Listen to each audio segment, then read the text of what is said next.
By now, you know that sound. It's the sound of the Home Depot. But what about those sounds? Those are the sounds of a new Frigidaire kitchen suite, complete with the latest technology to keep food fresh, dishes clean, and cooking needs met for all families. Making this the sound of savings on top brand appliances. The Home Depot. How doers get more done. Get up to 25% off select appliances, including Frigidaire, right now. Offer valid February 9th through March 1st, 2023. U.S. only. See store online for details. Welcome to BreezeLine, where the sky's the limit thanks to better internet. With lightning-fast speeds up to 1 gig, you can game like a boss, stream like a pro, and watch like there's no tomorrow. Stream, watch, post, send, and trend. Do it all with our fiber-powered network, bringing you reliable, fast internet. Welcome to BreezeLine. Visit breezeline.com for latest offers. Service subject to availability. New customers in select areas only. Visit breezeline.com for details.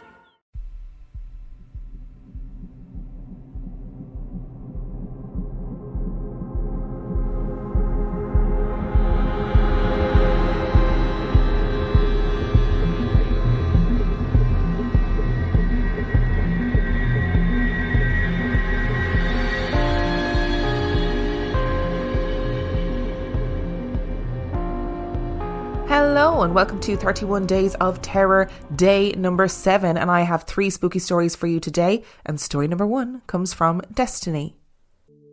I use Snapchat as one of my main ways of communicating. I've always had the fear of something catching the filter that's not a physical being. One of the first times that this happened, it was 2016, and the B filter was new on Snapchat. It was a fun little voice-changing filter, and I was sending videos to my cousin and pictures. And then the filter popped up on a small little face right in front of my chest. I flipped out, called my cousin, and said that I was done with Snapchat for today. The second time that this happened was probably a month or so later, and this sparkly pink dog filter was just too cute not to use. That was until I was recording a video of me lip-syncing to a song, and this face had popped up 2 different times in my video. And in the full video, you can tell that I am freaked out by what was happening. One of the other times I had this happen was actually on a church trip in Tennessee at a college campus because they were away for the summer. I had bad vibes about the dorm we were staying in the first place, and I kept telling my friend that I knew something was there, and it was going to let us know that it was there. And I tried to take this cute little picture of me where I was just chilling in the dorm, and there was this round blur, or what you might call an orb, with a dog filter over it, and I honestly couldn't believe that I had captured anything from this trip when I walked in knowing very well that something was in there. Yet I still fell asleep pretty peacefully while staying that entire week. My second story is a little more crazy. In the end, we had to dub this spirit or entity the Copycat, and in the story you will understand why. My younger sister Bree loves to play games, and scared the living hell out of her 4 other siblings. She used to hide in places just because she was small and fit in them, and whatever was in the house I think followed her around when she did these things. Me and my brother were sitting on the couch on Saturday morning getting ready to watch cartoons. And as we were watching cartoons, we saw Bree peek up behind the couch. And the reason that we saw it was because it was in the reflection of the TV. We turned around really fast and there was nothing there. Keeping in mind, the floorboards in the house, especially upstairs, creaked. Another time that the Copycat had been seen was when my sister Shelby was in the bathroom brushing her teeth. And Bree, for some reason, loved to hide in the laundry baskets in the bathroom or under the cabinet. I heard my sister call from the bathroom upstairs. "Hey, that's not funny, I can see you."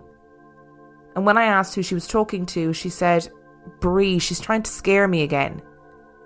Then from downstairs I said, "She's with me in my room." I've never seen my sister run so fast downstairs and somehow not trip. Of course, there were little things here and there peeking around corners, peeking around furniture, and even peeking at the end of your bed. Another big one that really made an impact on my older brother was Bree had gone up to her grandparents for the weekend, and my brother was playing video games in his room and had seen her run into his closet. I was in the upstairs living room watching a movie, and I asked, "Who are you talking to?" He said, "Oh, Bree, she won't get out of my closet."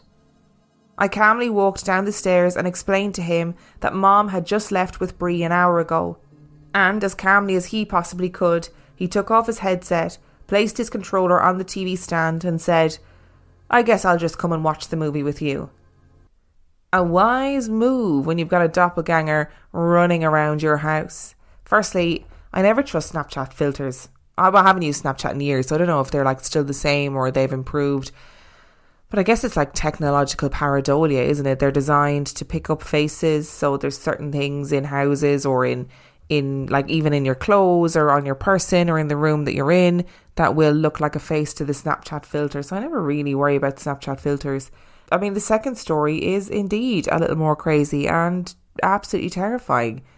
Doppelgangers, small children, and anything that peeks around furniture or corners is inherently terrifying. I also love your brother's reaction of just, yeah, no, we're not going to do this. We're going to be really calm about it. I guess I'm just going to not do what I was doing and go and watch a movie with you. Today's episode is brought to you by HelloFresh. Welcome back, everyone. So good to see you all back again this week. It is such a shame that Chupacabra couldn't make it, but given the reports this week that he is in fact a dog, perhaps Monsters Anonymous is not the best place for him. Now today, we're going to recap on what we learned last week, which was... That's right! HelloFresh, America's #1 meal kit. You guys were really paying attention. So how can we use HelloFresh as a great alternative to hunting and consuming humans? You've all got New Year's goals, and HelloFresh is here to help you achieve them. Skip the grocery store and skip that eternal rat race of hunting humans and take control of your time and budget with delicious recipes delivered right to your cave without all of the worry of being caught on camera and put in a paranormal YouTube compilation. Okay, Mothman. I appreciate your contribution, but remember last week we talked about using our indoor voices or indoor echolocation. You are very loud in this small space. Also, please keep the death prophecies to the end of the session as it upsets the other entities. Thank you. Let's continue. With HelloFresh, eating well in the new year can be stress-free and delicious.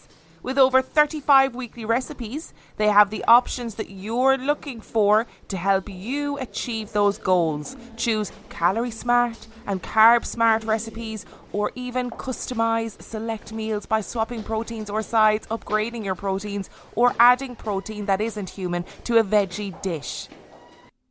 Also, I'd like to think I wasn't this patronising as a teacher, but I probably was. And I can tell you that I have received a whopping 89 HelloFresh boxes thus far, and I love it. Helps me to eat better, save money, limit my food waste, etc.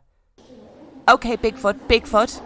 I love that you are trying really hard, but I'm going to go ahead and ask you to remove my leg from your mouth, okay? Some people are into it, not me.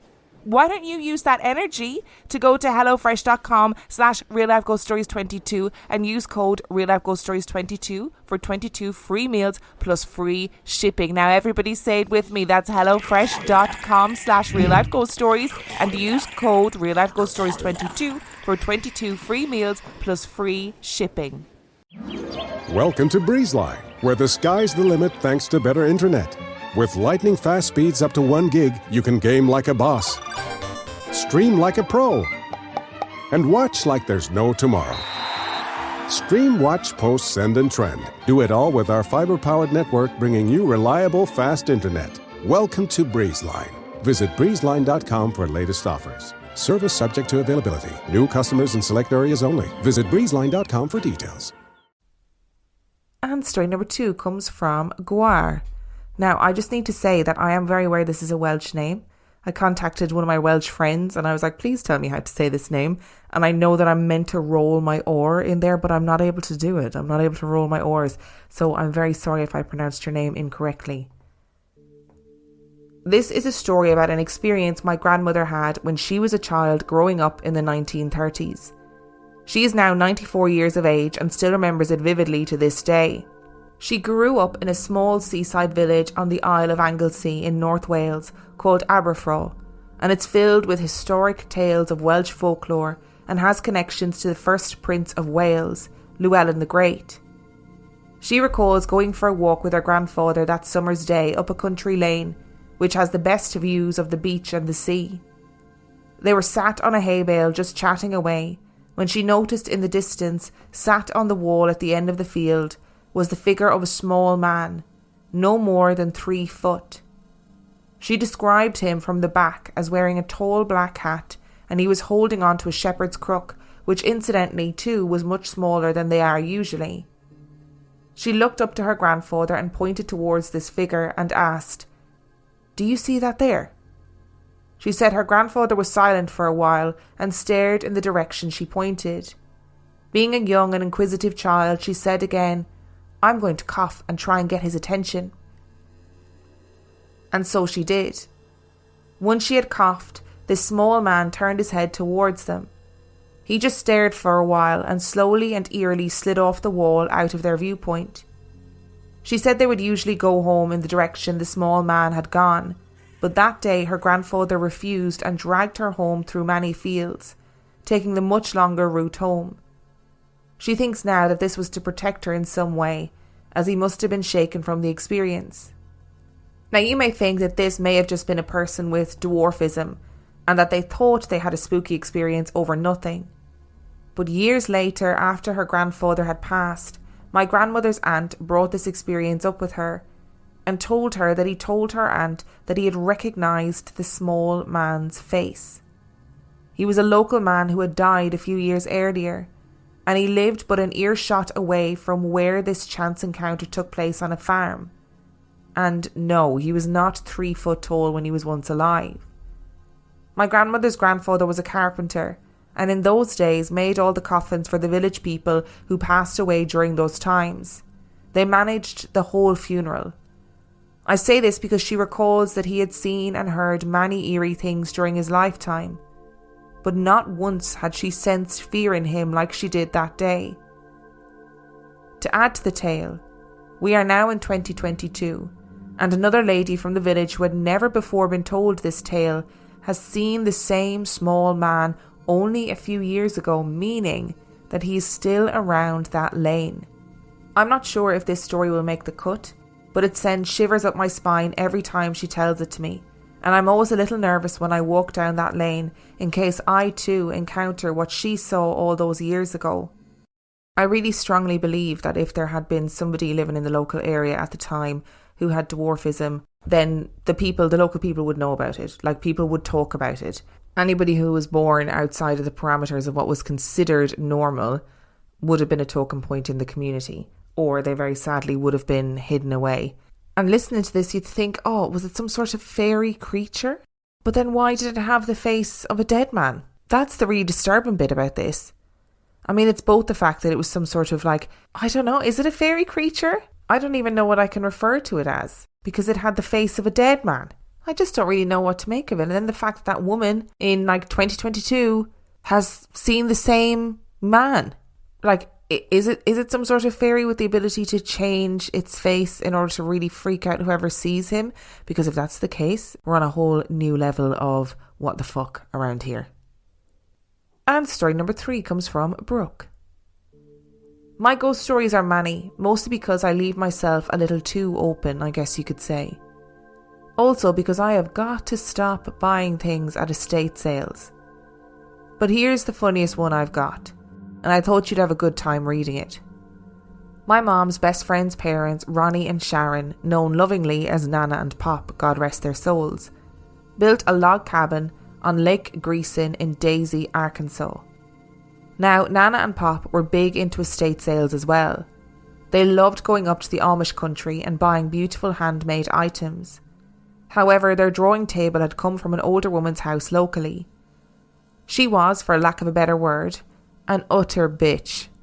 A shut-in who had her groceries delivered. We live in a small town, so she was literally the only one who was able to do this, and never left, as far as I was aware. She died and was left for about 2 weeks before anyone found her. Story goes, and I can't know how true this is, but that her cat started to eat her. I know, it was fucking gross. Now her kids came back into town and had a large estate sale. Enter Nana and Pop. They buy the drawing table and take it home. While Nana and Pop lived in the house, nothing out of sorts ever happened. It was, to me, just a terrible gut-dropping sensation to be alone in the house. But Nana and Pop moved for whatever reason, and their daughter, my mom's best friend, Tanya, moved in. Tanya was and still is a kick-ass mom of 3 boys, Cole, Trevor and Elijah. These are their real names. And I don't give a fuck if they get mad at me, this house freaks me the hell out. Cole was the eldest, my older sister's age, about 6 years older than me. Trevor is 1 year older than me, and Elijah is the youngest of us, at 2 years younger than me. I was probably 6 or 7 when most of the activity was going on. Now we live on a fault line in Arkansas, just enough to move shit on your shelves and you not notice. So Nana had lips built onto the shelves so nothing would fall off. Elijah has ASD. He is wicked smart and wicked argumentative at times. Now we would of course spend the night at the log cabin often. Mom and Tanya would send us to bed early and they would have a glass of wine and complain about us kids and whatever else. Nothing really happened then, except for my mom repeatedly seeing an older gentleman in the hallway between the kitchen and the bathroom. Unrelated, but still, where the heck did he come from? Our story starts one fateful night that my mom did not stay with us. She went home and I spent the night. Elijah, Trevor and Cole all slept upstairs and I would sleep in the bed with Tanya on the bottom floor. Elijah was probably 4 at this point, and we hadn't yet received an official diagnosis on how his brain was beautifully different. But we'd all noticed he was not quite like us. At this point he would throw into fits like none other, hitting us, his mom and whoever else got in the way. This night Elijah had gotten into trouble for breaking something, so he was pissed. We all had laid down for the night, and like a fucking bomb had went off, things started flying from shelves and slamming into the opposite walls. Remember that part where all the shelves were lipped? Tanya, bless her heart, was trying to make sure we were all okay, and she called my mom, panicking because this was not a normal situation. The entirety of this story is true. I swear to Jesus, I cannot make this shit up. My mom flies over, assesses maybe for a second and goes, "Alright, that's enough." My mom is a 5'4" Native American and Scottish mix, so she can be scary. And it stopped. I remember it being so sudden because the old glass oil lamp that was bound for the wall literally stopped mid-air and dropped to the middle of the living room floor. This carried on for months. Whatever was in the house always stirred up whenever Elijah was riled up, like it was feeding off his energy. And Elijah became much worse whenever we were at the log cabin. They narrowed it down to being the drawing table but left it in the house, mostly because they're crazy in my opinion. But any time she started doing anything, my mom would say, "That's enough," and she would obey. I've no idea why or how this worked, and if I hadn't seen it with my own eyes I wouldn't believe it. Everyone says they have a healthy fear of their mom, but apparently even ghosts are afraid of mine. Okay, 2 things about this story. First of all, when I die, I want people to describe me as an utter bitch. I want to be known for living in a big house all on my own and having loads of cats. And if those cats eat me when I die, so be it. You know, I'm going to be dead. I'm not going to care. That's definitely the legacy I want. But I also want to be someone like your mum. I want to be someone who even ghosts are afraid of, you know? I want to be someone who, if you are in a ghost house and you go, "Right, that's enough," then they stop. But on a serious note, it does seem that in these sort of poltergeist incidents that energy is very important. And if Elijah was neurodivergent, then potentially he had a lot of unexpressed feelings that maybe might have triggered all the poltergeist stuff going on in the house.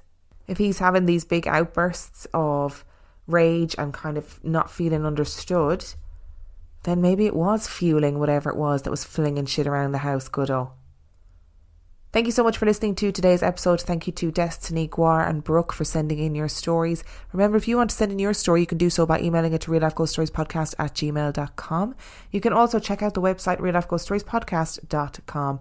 And if you are desperate for extra content, you can sign up to Patreon, patreon.com/reallifeghoststories, where for $5 a month or $2 a month, you get access to heaps of extra content, as well as every single main and mini episode completely ad-free. And on that note, I will see you tomorrow.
Welcome to BreezeLine, where the sky's the limit thanks to better internet.